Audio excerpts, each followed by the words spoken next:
Thanks for joining us on SUTV News. I'm Bailey Casada. And I'm Jordan Hanley. The IUP Crimson Hawks are your PSAC champions.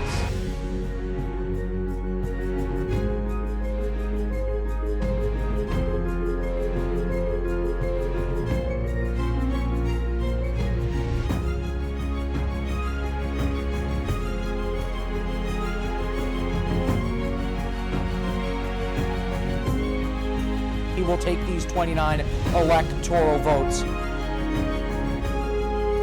This is an SUTV News special, A View of 2020.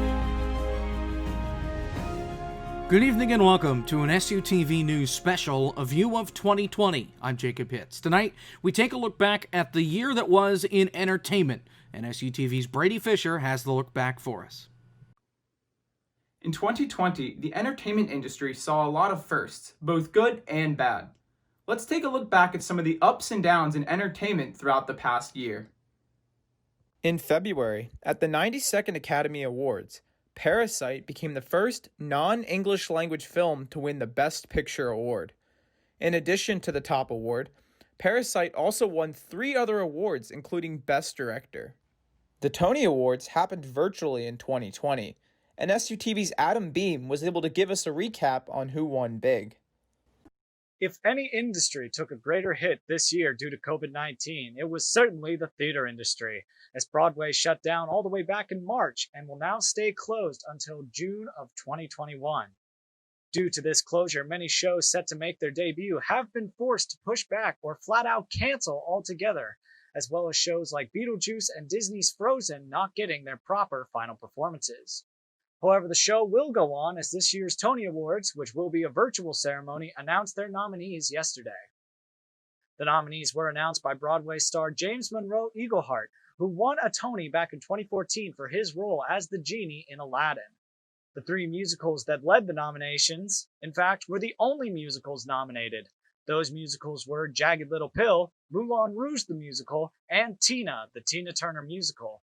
This surprised many theater fans, as many felt The Lightning Thief, a musical based on the best-selling Percy Jackson book series, was snubbed, seeing how it was eligible for this year's awards.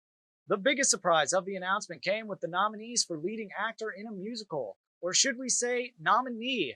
Aaron Tveit, who plays Christian in Moulin Rouge the Musical, was the only actor nominated for that category, meaning he will likely win the award by default. It's also fun to note that this is his first nomination and most likely his first win. It was the more dramatic Jagged Little Pill, however, that ended with the most nominations, 15 in total, as it secured every nomination minus leading actor and had 3 actresses and 2 actors up for featured role in their respective categories.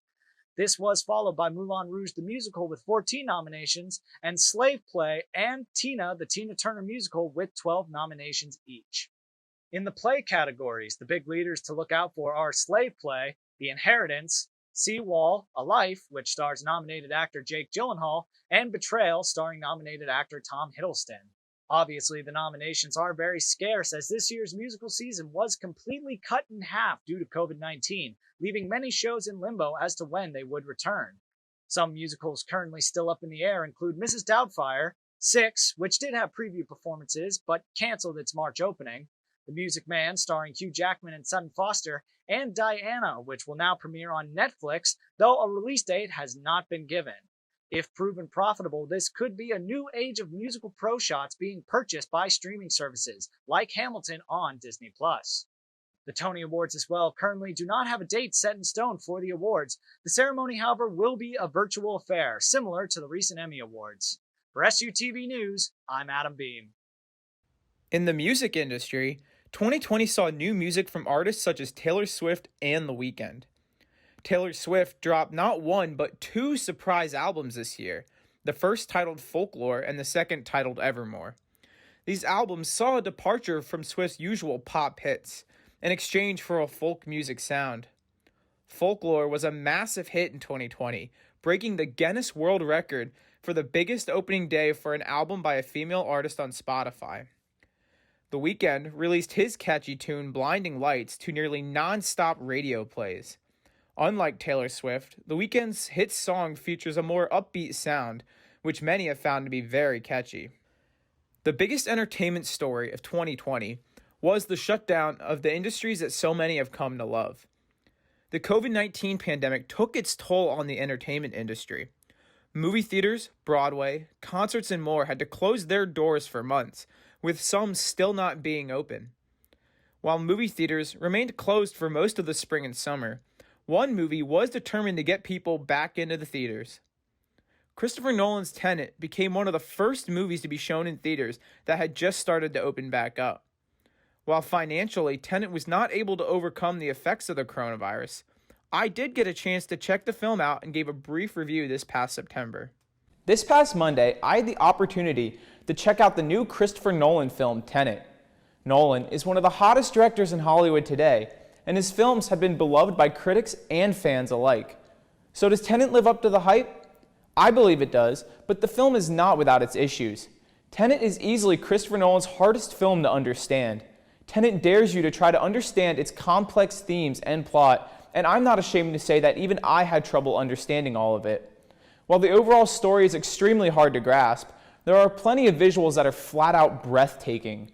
Nolan delivers his standard direction, which is always great, and the cast all do an awesome job, especially Robert Pattinson, who continues to prove that his Twilight days are long behind him.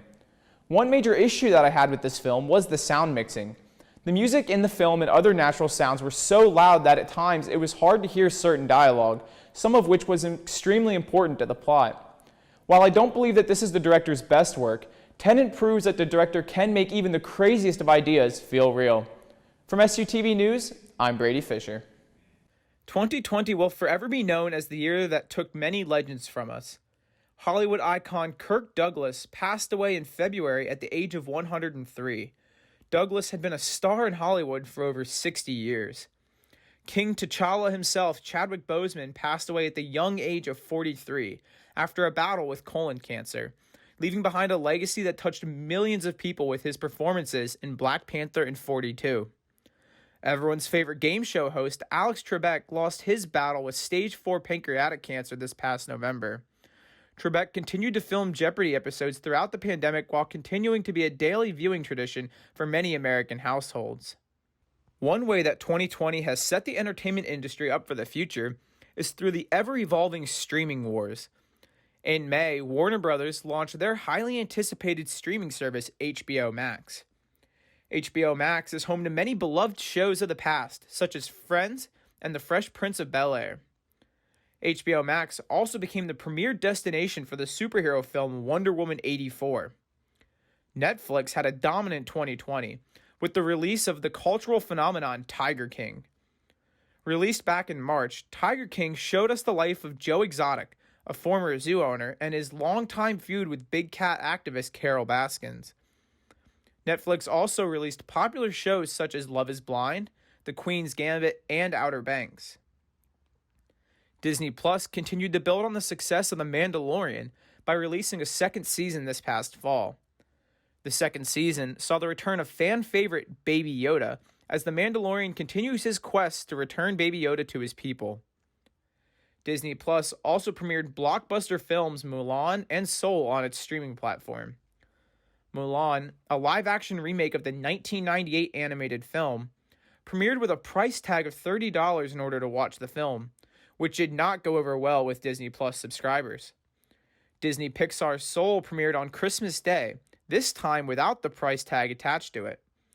Soul follows middle school music teacher Joe Gardner as he is about to accomplish his lifelong goal until he falls down a sewer and is transported to the great beyond. 2020 became a hard year for the entertainment industry as a whole. While the coronavirus pandemic continues to keep everything shut down, the entertainment industry must find a way to evolve in 2021 if it wants to continue to give fans the content that they love. From SUTV News, I'm Brady Fisher. And that is our review of the year 2020. We'll be with you with our regular content in just a few short weeks as the spring semester is closing fast. From all of us at SUTV News, thank you so much for watching. Have a great new year. I'm Jacob Pitts. Good night.